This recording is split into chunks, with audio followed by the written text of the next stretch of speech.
장사를 하는 두 사람이 있었는데 이들 사이엔 아주 치열한 경쟁심이 있던 라이벌 관계였습니다.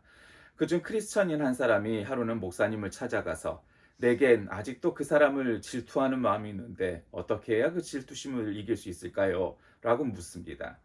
"그래요? 그럼 한번 이렇게 해 보시지요. 만일 어떤 손님이 당신 가게에 와서 어떤 상품을 찾을 때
잘 관리한 사람이겠어요. 그러니까 네가 지극히 작은 것에 충성하였으니 열 고을 권세를 차지하라. 이게 달란트 비유와 다른 거죠. 열 문화를 남겼더니 그래? 그러면 넌 열 문화를 다스릴 만한 그런 사람이 되라. 그럼 뭐 사또쯤 되겠죠? 뭐 목사쯤 되겠죠? 그러니까 우리나라 조선시대 목사가 있었잖아요. 목민 뭐 이렇게 얘기할 때 그런 것처럼 그런 사또가 되라, 군수가 되라, 뭐 이런 얘기가 되는 거예요. 그러니까 둘째 종이 왔어요. 그럼 당신이 한 문화로 다섯 문화를 만들었다. 주인이 그에게 이르되 너도 다섯 고을을 차지하라. 다섯 문화를 남겼으니까 말이죠. 또 한 사람이 와서 당신의 한 문화가 여기 있는데 내가 이거를 없어질까봐 누가 훔쳐갈까봐 수건으로 싸두었습니다. 그러면서 이제 그 다음 말이 문제의 발언이 되는 거예요.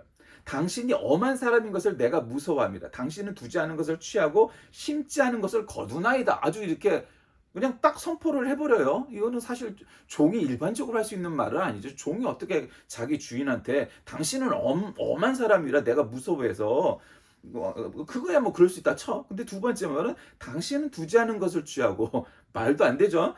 심지 않은 것을 거두나요. 이렇게 말해서 화 안 낼 주인이 세상에 어디 있겠어요. 윗사람이 아무도 없죠.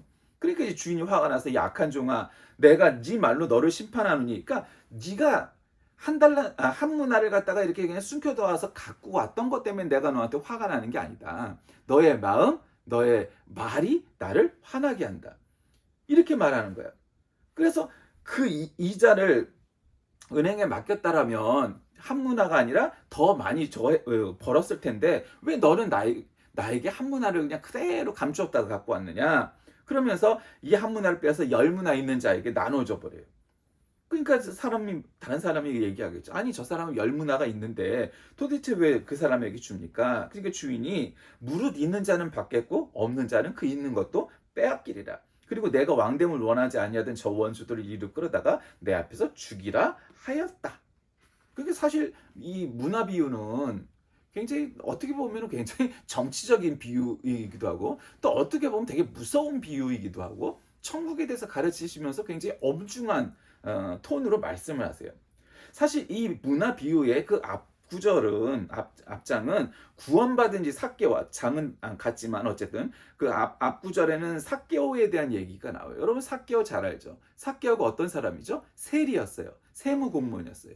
근데 우리가 지금 세무공무원을 뭐 이렇게 나쁘게 생각하는 사람도 있겠죠. 탈세가 주 목적인 사람들은 늘 탈세를 하니까. 그러나 일반적으로 세무공무원은 저건 나쁜 놈이야 이렇게 생각하지는 않잖아요. 그냥 일반 공무원이랑 똑같아요. 근데 이 당시에 세무공무원 세리라는 거는 이거는 친일파 이렇게 우리가 생각하는 그런 이미지라고 생각하시면 돼요. 왜냐하면 법적으로 정한 세금이 있는데 그것보다 더 걷어야 지 뱃속을 더 채울 수 있기 때문에 지 마음이야. 그러니까 뭐 딱 했으면 3%면 3%, 뭐 10%면 10% 세금을 거두고 마는 게 아니고 그냥 지 마음대로 거두다가 바칠 거는 비율대로 바치고 나머지는 자기가 다 취하는 거야. 자기가 다 먹는 거야. 그러니까 이 이스라엘 백성들이 세리는 뭐 짐승 취급을 한 거예요. 짐승. 외국인 짐승, 아주 사기꾼, 친일파, 매국노 뭐 나쁜 거 다 갖다 붙이면 그게 세리의 이미지에 딱 맞아. 그러니까 삭개오라는 자가 키도 작았다고 그러잖아요. 그래서 뽕나무 위에 올라갔던 삭개오 뭐 그런 찬양도 있잖아요. 그러니까 삭개오가 이야기가 앞에 나와요. 그 삭개오도 돈을 관리하던 직업을 가진 즉 세리였던 사람이었어요. 그리고 문화 비유가 나와요. 예. 그리고 나서 이제 예루살렘에 입성하는 이제 장면이 또 나오기도 하죠. 그러니까 이것이 지금 성경의 구절이에요. 왜 천국 비유에서 이런 비유를 하셨을까요? 먼저 이 문화 비유가 갖고 있는 달란트 비유의 가장 큰 차이점은 뭐겠어요? 달란트 비유와 문화 비유가 비슷하니까 비슷한 그 어떤 교훈을 주는 건 사실이죠. 그러나 여기서 우리가 얻을 수 있는 교훈 중에 하나는 뭐냐면 있는 자가 더 받을 수 있다는 거예요. 그러니까 우리는 무슨 기계적 평등 뭐 이런 거 주장하기도 하죠. 그래서 세상은 기계적으로 평등한 적이 단 한 번도 없고 기계적으로 평등할 수도 없어요. 사람의 능력이 다르고 다 뭐가 달라요. 그러나 이제 기본적으로 능력이 떨어지는 사람 혹은 가난한 사람 혹은 일을 할 수 없는 사람 그런 일이 없는 사람들을 보호하려는 장치가 강할수록 그것이 더 선진화된 세상이겠죠. 나라겠죠. 그러니까 복지는 강화돼 가야 돼요. 그럼 뭐 어떤 사람들은 복지가 강하면 사람들이 게을러진다 그런 게 뭐 그런 말도 하기도 하죠. 그런 면이 없지는 않겠지만 그런 말을 하는 자 때문에 이 나라가 게을러지는 거예요. 한번 생각해 보세요. 어떤 사람들은 그래요. 복지국가, 북유럽 국가들의 복지가 많아서 사람들이 자살률이 높다고 그래요. 그럼 복지가 적은 대한민국은 그래서 자살률이 많은가요? 그거 아니잖아요. 그거 상관관계가 있는 건 아니고, 어쨌든 빈자, 가난한 자 혹은 아픈 자, 연약한 자들이 잘 보호가 될 수 있는 세상이 돼야 돼요. 그러니까 단지 경제적인 이유뿐만 아니라 환자들도 마찬가지고요. 뭐 여자도 마찬가지고요. 아이들도 마찬가지고요. 그러니까 무력으로 뭔가 공격을 받고 이러지 않는 세상. 그것 때문에 무서워하지 않는 세상이 돼야 되겠죠. 그러니까 그렇게 돼야 돼요.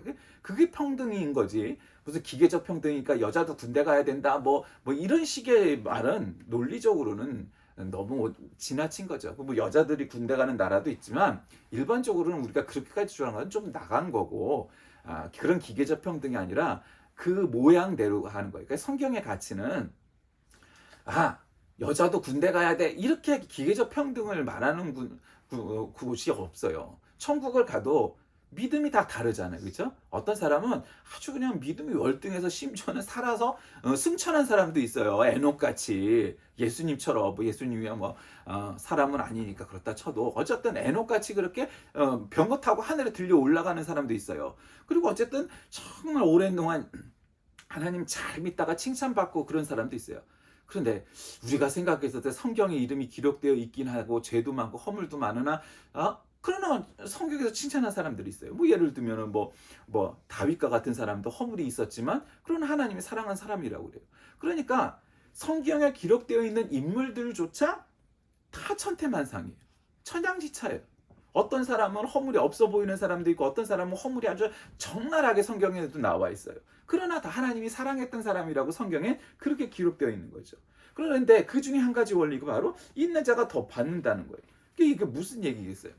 여러분, 이거는 불합리하지 않아요? 아니, 있는 사람 것을 왜 빼다가 없는 사람을 줘야 마땅하지, 없는 사람 것을 빼다가 있는 사람을 줘요. 오늘의 성경의 비유처럼. 그러니까 그렇게 생각할 수 있지만 우리가 그거를 또 기계적으로 생각을 해서 정말 없는 사람 거를 뺏어다가 있는 자를 준다 이런 차원의 논리가 아니라, 여러분, 열문화를 남긴 자는 열심히 일했잖아요. 그러니까 열심히 일한 자와 아무것도 안 한 자가 결국에는 그 차이로 인해서 달라진다는 거예요. 사업을 열심히 한 사람, 자기 할 일들을 열심히 한 사람은 자꾸 뭐 축복을 받겠죠. 경제적인 규모도 커질 것이고 능력도 더 많아질 것이고 뭐 그런 거잖아요. 사람이 왜 무서워요? 사람이 능력이 별로 없어 보이다가도 정말 뭐 하나에 집중을 하고 뭐 예를 들어 공부를 하고 장사를 하고 뭐 아이디어를 내고 뭐 일을 하고 했을 때 어마어마하게 하고 나중에는 뭐 저런 큰일까지 하네 그런 케이스도 얼마나 많아요. 되게 위인들이라고 불리는 사람들이 그런 일이잖아요. 근데 또 한편으로는 정말 똑똑도 하고 집안도 좋고 학벌도 나쁘지 않고 인물도 준수하고 저 사람 참 괜찮은데, 그런데 뭘 안 하다 보면은 그냥 뭐 이렇게 하다 보면 점점 쪼그라들었고 나중에는 그냥 아무것도 못하는 사람처럼 되게 버려요. 그러니까 성경은 사람을 기본적으로 이 사람은 능력이 많게 태어났다, 저 사람은 능력이 없이 그냥 태어났다, 그렇게 말한 구석이 없어요. 물론 태어날 때부터 능력이 좀 많은 사람도 있고 능력이 좀 적은 사람도 있죠. 그러나 능력이 많은 사람이라고 항상 다 성경에서 하나님이 칭찬하고 뭐 이러지 않았어요. 그러니까 성경에선 너는 달란트를 많이 갖고 태어난 사람이니까, 넌 달란트가 많으니까 내가 정말 너한테 축복해갖고 네가 그냥 아주 큰 인물 되게 해줄 거야, 그렇게 말하지 않아요. 여러분, 다윗이라는 사람도 정말 아주 괜찮은 준수한 인물이었지만 원래부터 그런 사람이 아니잖아요. 그저 그냥 지방에서 목동 일을 하던 그런 작은 소년이었어요. 근데 그 작은 소년을 들어서 하나님께서 쓰시니까 골리앗도 맞서 싸워 이기고 이스라엘의 영웅 장군도 되기도 하고, 그러다가 원래 아버지가 왕도 아닌데 왕이 되기도 하잖아요. 아주 그냥 성공 스토리를 쓰잖아요. 뭐 요셉도 마찬가지고요. 뭐 모세도 그렇죠. 모세가 원래 태어날 때는 히브리인의 별 볼 일 없는 아이였지만 그러나 어떻게 하다 보니 애굽의 이집트의 왕자로 태어나서 40년 동안 살잖아요. 그래서 왕가의 교육을 받으니까 누가 무서웠겠어요. 물론 이제 그 사회와의 또 속성이 있겠지만, 그러나 되게 어떤 사람을 만나도 당당했던 이집트의 왕자였어요. 뭐 최고의 학벌과 뭐 최고의 교육과 먹을 거 입을 거 뭐 그렇게 했는데 뭐 남부러울 게 뭐가 있던 사람이었겠어요. 근데 그 결과가 뭐예요? 결국 사람을 죽인 살인자로 남게 되죠. 그 40년의 이집트에서 받은 모든 좋은 것의 결과가 살인자였어요. 그리고 40년 동안 어떻게 해요? 도망을 가서 광야에서 40년 동안 목동 생활을 하게 되죠. 그러니까 그 40년 동안 객관적으로 보면은 거지 같은 옷 입고 사람하고 만나서 말을 잘 못하니까 나중에 말더듬이처럼 돼버리죠. 그 이집트 엘리트 왕자가 그냥 저 시골 이름도 없는 그런 초원의 목자가 돼버려요. 그리고 말더듬이까지 돼버려요. 그게 40년 동안의 결과가 같았어요. 그러나 오히려 거꾸로 그 모세를 들어서 하나님께서 하나님의 사도로 하나님의 예언자로 삼으시죠. 그리고 히브리 사람들이 이끌고 40년 동안 팔레스틴을 가나안을 땅에서 떠나게 만드셨어요. 그러니까 사람들의 능력이 있는 것을 없는 사람한테 준다는 것이 논리적으로 이해가 안 될 것처럼 보이지만 그러나 그런 일들 세상에 참 많아요. 뭐 그걸 부자가 가난한 것 뺏으려고 예를 들면 대기업이 소기업들의 그냥 업종까지 침탈하고 뭐 그러는 걸 얘기하는 게 아니에요. 그렇게 막 우악스럽게 막 탐욕에 의해서 이런 차원의가 아니라 지금 이 한문화를 남겼다는 자의 발언이 일단 문제가 된 거잖아요. 그 마음도 문제지만 그냥 당신은 엄한 사람에서 내가 무서워해서 내가 괜히 장사하다가 돈을 잃으면 당신이 나를 갖다가 죽이거나 뭐 나를 갖다가 아주 그냥 크게 혼낼 것 같아서 내가 그게 무서워서 그냥 요거 하나 거의 모셔다 갖다 갖고 왔습니다. 근데 그런 자가 아니었다는 거예요. 물론 이 사람은 분봉왕 같은 사람이에요. 한마디로. 그래서 왕위를 다시 받으려고 그 왕위를 허락받으려고 먼 나라로 떠났다가 온 거잖아요. 그러나 어쨌든 그것이 이스라엘의 여러 현실을 말하지만 그러나 그 사람이 그렇게 나쁜 사람이었다라는 증거는 아무데도 없어요. 그 비유는 그렇게 얘기하잖아요. 그러니까 어떤 사람은 뭐 굉장히 독재자다 하지만 그 독재자에게도 장점이 한 가지 정도는 있을 수 있잖아요. 그런데 이 한문화를 갖다가 그냥 그대로 갖고 온 자의 발언은 아주 이 주인을 아주 대단히 나쁜 놈을 만들어 버린 거예요. 그 편에서 보면 아주 대단히 나쁜 사람 이렇게 말할 수 있지만 그러나 열문화를 남긴 자는 왜 열문화를 남겼겠어요?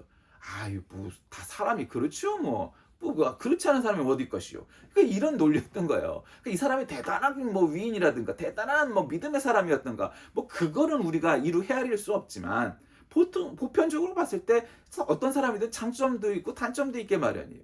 그러니까 그 왕에 대해서 불만이 있는 사람들도 있을 수 있고 굉장히 지지하는 사람도 있을 수 있어요. 세상에 어떤 지도자가 옛날의 왕 혹은 지금의 대통령, 총리 뭐 이런 사람들을 놓고 그 나라 사람들이 100%뭐 지지합니다. 그런 일이 어디 있겠어요. 세종대왕도 그런 지지를 받을 수가 없었을 거예요. 세종대왕이면 100%다 지지자일 것 같죠? 아유 안 그래요. 그때도 다 매국노도 있고 야당도 있고 친청파가 있어서 청나라한테 나라를 갖다 떠받기려고 하는 뭐 자들도 있고 얼마든지 그래요. 그러니까 세종대왕도 그런 지지를 받을 수가 없었다고요. 그때도 어쨌든 세종대왕을 능가할 만한 우리나라 위인이 어디 있겠어요. 세종대왕 건드리면 안 되잖아요. 어쨌든 두 번째로 그러면 이 비유가 우리에게 가르치는 건 뭘까? 없는 자는 있는 것도 빼앗긴다는 거예요. 그러니까 우리가 여기서 굉장히 그런 거예요. 은혜라는 게 우리는 그렇게 생각해요. 기도 세게 하고 백일기도 하고 금식기도 하고 철야기도 하고 뭐 이래갖고 막 은혜를 많이 받으면 좋은 일이죠. 그거 뭐 나쁜 일이 전혀 아니에요. 근데 문제는 은혜라는 것은 그렇게 반짝 백일기도 하면 한 100일 동안 은혜가 뭐 충만하게 될까요? 그렇지 않다는 거예요. 우리가 착각하면 안 되는 거예요. 그러니까 마치 인생이 마라톤이라고 하는 표현이 있잖아요. 신앙도 역시 마찬가지예요. 막 단거리 100m 뛰듯이 그냥 죽을 똥살똥해서 열심히 물론 살다 보면 그렇게 해야 될 때도 있죠. 뭐든지 다. 초치기 해갖고 시험 성적을 잘 받는 경우도 있지만 대개는 그렇지 않잖아요. 우리가 다 알잖아요. 어떻게 공부해야 성적을 잘 받아요? 마라톤처럼 꾸준히 하루에 1시간이면 1시간, 2시간이면 2시간, 뭐 5시간이면 5시간. 그렇게 꾸준히 공부한 애가 성적도 잘 나오게 돼 있어요. 뭐 하루 16시간을 공부했다고 성적이 잘 나오냐? 별로 잘 안 그래요. 근데 그래도 그나마 머리가 있고 기억력이 좋은 애들은 반짝으로 초치기 해갖고 성적이 좀 나오기도 하죠. 근데 그게 영원할 수는 없어요. 그렇게 한 공부는 오래 안 가잖아요. 믿음도 마찬가지. 우리가 생각할 때는 막 부흥회 한번 해갖고 뭐 100일도 기도해갖고 열심히 하면은 막 그 은혜가 막 한참 갈 것 같지만 그렇지 않아요. 그건 그때 은혜 받는 거예요. 그건 그걸로 어느 정도 가겠죠. 왜 사람인데. 그러나 은혜라는 것이 그런 게 아닌 거예요. 사울은 다윗에게 그 있는 것을 다 빼앗기게 되죠. 사울이 원래 왕이었잖아요. 이 사람은 목동 출신의 그저 장군이에요. 다윗은. 근데 어떻게 돼요? 하나님께서 사울을 왕으로 세우실 때도 초대왕이니까 왕으로 세우실 때도 걔가 굉장히 준수한 자라는 말이 나와요. 그러니까 사울도 괜찮은 사람이었어요. 아주 뭐 왕이 될 만한 사람이었어요. 근데 이제 이 사람이 왕이 되고 변한 거예요. 왕이 되고. 그렇잖아요. 우리도 많은 대통령을 겪어봤지만 대통령 되면 마음이 되고 난 다음에 마음 달라진 대통령 거의 다잖아. 거의 다. 거의 다 마음이 대통령 되기 전과 똑같았던 사람들이 몇 명 있겠어요? 별로 없어요. 한둘? 뭐 그런 정도지. 나머지는 다 내가 왕인데 누가 나한테 뭐라 그래. 되게 그런 마음을 가져요. 누가 나한테 말이 잔소리하고. 그러니 문제는 제가 뭐 대통령이나 왕은 안 돼봤지만 그게 어떤 건지 알잖아요. 어느 작은 뭐 회사의 대표도 직원들한테 욕 안 먹겠어요? 아, 우리 사장은 말이야. 우리 대표는 작은데도 그런데 큰 나라는 말할 것도 없죠. 그 여론이 무서운 거예요, 여론이. 그래서 어느 나라나 민주주의 국가는 지지율 이런 거 얘기하잖아요. 몇 퍼센트, 몇 퍼센트, 뭐 상승 하락, 뭐 이런 거. 주가보다 더 예민한 게 사실은 지지율이잖아요. 왔다 갔다 해요, 그 지지율이. 그러니까 그거 여론 신경 써야 돼. 민심에 신경 써야 돼요. 근데 은혜라는 것은 사울이 받았던 은혜를 들어다가 다윗에게 몰아주신 거예요. 왜 그랬겠어요? 사울이 변했기 때문에. 그가 하나님을 더 이상 사랑하지 않기 때문이에요. 그가 더 믿음이 없기 때문이에요. 그냥 자기 자신을 믿은 거예요. 내가 잘나서 왕이 된 줄로 믿었던 거예요. 그런데 그게 아니라는 거죠. 하나님이 그를 왕으로 뽑아 쓰신 거예요. 우리가 이걸 잊으면 안 돼요. 내가 대통령이 되건 국회의원이 되건 내가 재벌이 되건 장군이 되건 뭐가 되건 내가 목사가 되건 장로가 되건 뭐 권사가 되건 하나님의 은혜로 하나님이 들어 쓰셨다는 것을 고백해야 돼요. 믿어야 돼요. 확신해야 돼요. 유지가 돼야 돼요. 그러지 않고 어느 정도 돼 보니까 야, 이거 내가 능력이 많아서 대통령이 되고 내가 능력이 많아서 재벌이 되고 내가 정말 믿음이 좋아서 목사가 되고 장로가 되고 이렇게 착각하는 순간 삐끗하게 마련인 거예요. 사람이. 은혜가 그런 거예요. 사울이 하나님께서 그렇게 사랑하셔서 왕으로 세웠는데 마음이 변해요. 그래서 달라지게 됐던 겁니다. 사명도 그런 거예요. 여러분 뭐 선교사로 떠난다고 그래요. 여러분 선교사로 떠나는 게 그게 쉬운 일이 아니잖아요. 그게 얼마나 그게 엄한 일이겠어요. 그것도 무슨 우리가 그나마 조금 아는 영어라도 우리는 어쨌든 잘은 못해도 영어는 배웠으니까 영어 쓰는 나라를 간다고 치면 또 괜찮아. 무슨 동남아, 아프리카 뭐 이런 나라들을 한번 간다고 쳐보세요. 경제 수준이나 뭐 이런 생활 환경도 정말 적응 안 돼요. 예. 저는 뭐 변기가 뭐 들었고 그건 닦으면 되지. 근데 야, 캄보디아 단기 선교를 갔을 때 전기가 안 들어오니까 그게 확 오는 거예요. 전기가 없으면 여러분 어떻게 되겠어요? 핸드폰이 뭐 저거가 되겠어요? 선풍기를 틀 수 있겠어요? 그 한여름에? 아무것도 안 되는 거예요. 그 답답함이 마치 깜깜한 이 곳에 조명이 없는 듯한 느낌을 한낮에도 받게 되는 거예요. 여러분 그 문화적인 것뿐만 아니라 생활 수준도 그렇고요. 그리고 말도 안 통해요. 그 문화가 다르니까 오해도 생기겠죠. 내가 당연하게 여기는 것을 저 사람들은 그리 여기지 않을 것이고 저 사람들이 그리 여기는 것을 내가 그럴 거예요. 또 어떤 사람은 외국에 나가서 그 나라 음식은 입도 못 대는 사람 한식을 하루에 한 끼는 먹어야 뭐 해외여행 단기로도 갔다 오지 그런 사람도 있잖아요. 그러나 물론 어느 정도 한국 음식 먹자. 한국 음식 없는 나라가 어디서 이제. 그러나 기본적으로 그 나라 음식도 먹을 수 있어야 되잖아요. 뭐 그것뿐이겠어요? 기타 등등 기타 등등. 내가 태어나고 자란 나라를 떠나서 다른 나라로 가 산다는 것은 그게 선진국으로 가건 후진국으로 가건 쉽지 않은 얘기예요. 그러나 사명자는 뭐예요? 내가 그 나라의 부름을 하나님께서 부르셨으니까 나보다 더 잘 사는 나라로 간다면 생활이 편리한 것도 있겠지만 거긴 또 거기 나름의 어려움이 있죠. 또 후진국 소위 말하는 나라에 되게 그들로 가는 선교사들이 많죠.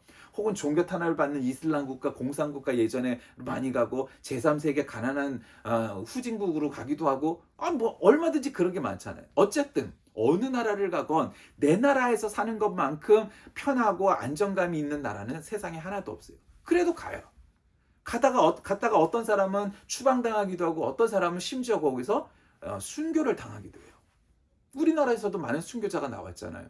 그 순교자들의 피로 인해서 이 나라의 한국교회가 이만큼 100년도 안 되는 시간 속에서 어마어마하게 성장을 해버렸었어요. 그러나 이제 100년이 이렇게 지나면서 어떻게 되세요? 뭐가 이게 사그라들고 있고 이전과 같지 않은 양상이 되었죠. 어쨌든 하나님의 은혜란, 사명이란, 부흥이란, 야, 우리가 이런 뿌리를 가진 민족인데 한국교회가 어떤 교회입니까? 정말 하나님의 은혜로 3.1절 독립운동을 주도했던 것이 바로 기독교였고, 많은 목사님, 장로님들이 3.1운동의 지도자가 되어서 핍박받고 고문받고 그래서 독립운동에 기여를 한 것이 이 기독교인데, 그때 그랬죠. 지금도 그럴까요? 지금은 별로 사람들이 그렇게 생각 안 해요. 그냥 회방하지 않고 태극기 좀 안 흔들었으면 그렇게 생각하는 사람 세상 많아요. 그냥 기독교는 그냥 자기들만 뱃속에 채우기 위해서 있는 것 같다, 이렇게 생각하는 사람들이 많아요. 물론 오해죠. 그러나 그것이 100% 오해라고 말하기는 우리의 모습이 이전에 3.1운동과 일제 때 해방운동을 했던 것과 그리고 또 이 나라가 정말 부흥시킬 때 한국교회가 이 나라를 위해서 했던 일들에 비한다면 지금은 그렇게 비판받는 게 맞는 것 같아요. 그 말이 100% 옳아서가 아니라 그 전에 비하면 그렇다는 거예요. 말씀을 정리합니다. 여러분, 삭개오는 예수를 보려는 열망으로 뽕나무에 올라갔다 예수님 눈에 띄어서 내려와서 예수님을 만나는 그런 은혜를 입게 되죠. 이 문화 비유에서 주인과 문화는, 주인은 어떻게 보면 좋은 사람이고 어떻게 보면 좋지 않은 사람일 수도 있어요. 뭐 많은 정치인들, 지도자들을 우리가 그렇게 볼 수 있잖아요. 문제는 열 문화를 남겨온 자는 그렇게 말하지 않았는데 한 문화를 그대로 뒀던 자는 그렇게 말하지 않고 오히려 당신은 엄한 사람입니다. 엄격한 사람입니다. 당신은 무서운 사람입니다. 그래서 내가 이 한 문화조차 잃을까봐 뭐 장사하거나 뭐 딸리하지 않고 그냥 그렇게 수건에 감추어뒀다 돌아가거든. 근데 이 말이 거짓말이잖아요. 사실 우리가 잘 알잖아요. 그 주인이 얘기하잖아. 야, 네가 이 돈을 잃을까봐 걱정이었으면 은행에 맡겨서가 단돈 몇 % 이자라도 받아갖고 두지. 왜 수건에 감싸뒀니? 그러니까 이 종이 그 다음에 할 말을 잃잖아요. 말을 안 해요. 논리적으로 할 말이 없잖아요. 반박할 말이 없잖아요. 그래, 은행이라도 안전하게 뒀으면, 주인님, 제가 능력이 부족해서 혹시 이 돈을 잃을까봐 귀하신 주님의 재산을 지키기 위해 은행에 맡겼나이다. 그러면 그냥 게으른 종으로 그냥 끝나버릴 수가 있었을 텐데, 지금 이 한문화를 그대로 갖고 온 자의 반응은 뭐냐면, 그렇게 그냥 게으른 자로 끝나가는 게 아니고 반역자가 된 거예요. 한마디로. 당신은 엄한 사람이라 무서워서 내가 그거를 어떻게 장사를 하겠습니까? 그래서 내가 이 돈을 남한테 맡기거나 뭐 이러면 잃어버릴까봐 거의 아무도 모르게 수건에 감싸뒀다가 도로 갖고 왔습니다. 그러니까 당신은 정신 차리십시오. 당신은 나쁜 사람입니다. AI처럼 그런 대답을 한 거예요, 마치. 그게 말도 안 되는 논리인 거죠. 물론 세상에 나쁜 상사, 나쁜 지도자도 많죠. 왜 없겠어요. 그러나 열문화를 남긴 자가 그렇게 했을 때는 이 사람이 뭐 그렇게 아주 뭐 독재자처럼 히틀러처럼 뭐 그런 사람까지는 아니잖아요. 이 분봉왕이, 이 주인이 그런 사람까지는 아닌 것 같잖아요. 면밀히 보면. 그리고 설사 그럴지라도 바뀐 거니까 열심히 일해갖고 결국 이 열문화를 남겨온 자는 열고를 받게 되고 한문화를 빼앗아서 오히려 봐서 열한문화를 받은 것과 같은 효과를 얻게 되죠. 그 뭐예요? 여러분, 우리가 다 태어난 환경이 다르고 상황이 달라요. 그럼에도 불구하고 우리가 여러 상황 속에서 내 받은 달란트, 내 받은 문화가 몇 푼어치냐 따지기 전에 그 일을 열심히 하고 충성되이 주인에게 이 열문화를 가지고 사업을 잘하고 장사를 잘하고 이 능력을 잘 발휘해갖고 하나님께 돌려드리고 주인께 돌려드려야지, 이런 마음을 가지면 이 열문화 남긴 자처럼 하나님께 칭찬을 받으면 이 주인에게 오히려 보너스로 또 상여금을 받고 보너스를 혜택을 받는 그런 일이 있다는 거죠. 그러니까 뭐예요? 충성되이 일을 하라는 겁니다. 본문을 부익부 빈익분이라는 경제적인 측면에서 이해하면 곤란합니다. 왜 천국을 이런 돈과 관련된 비유로 얘기했을까요? 사람들이 가장 잘 이해할 수가 있는 내용 중에 하나이기 때문이죠. 본장에서 성전을 정하시는 예수님 다음에 또 이 전에 보면 그게 나오는데 그게 나옵니다. 그러니까 사실은 이 비유는 굉장히 예수님의 그 공생의 마지막 부분에 해당되는 내용이라고 볼 수도 있어요. 그런데 이 돈에 관한 비유들이 몇 개가 나옵니다. 사람들이 이걸 제일 기억을 하는 거예요. 여러분, 우리는 열무나 받은 자처럼 살아가고 있습니까? 혹은 한무나 받은 자처럼 살아가고 있습니까? 능력을 받은 거는 많은데 감추어두고 살아가고 있는지, 스텔스처럼, 아니면 여러분은 열무나 받은 자처럼 열무나를 남긴 자처럼 그렇게 그런 마음과 믿음으로 살아가고 있는지 한번 생각해 보시는 저와 여러분이 되시길 주의 이름 간절히 기도합니다. 살아계신 하나님, 오늘 저희는 주인과 이 문화에 대해서 다시 한번 되새깁니다. 달란트 비유와 비슷하지만 조금 차이도 있습니다. 그 속에서 가르치시려고 하는 바가 무엇인지 우리는 분명히 알게 됩니다. 그것은 내 받은 달란트, 내 받은 문화, 내 받은 재능이 얼마나 되든지 간에 열심을 다하여 충성되이 열심히 일해서 그 주인께 돌려드렸던 종들이 칭찬을 받았던 것처럼 우리 모두도 그렇게 칭찬받게 해 주시옵소서. 예수님의 이름으로 기도드립니다. 아멘.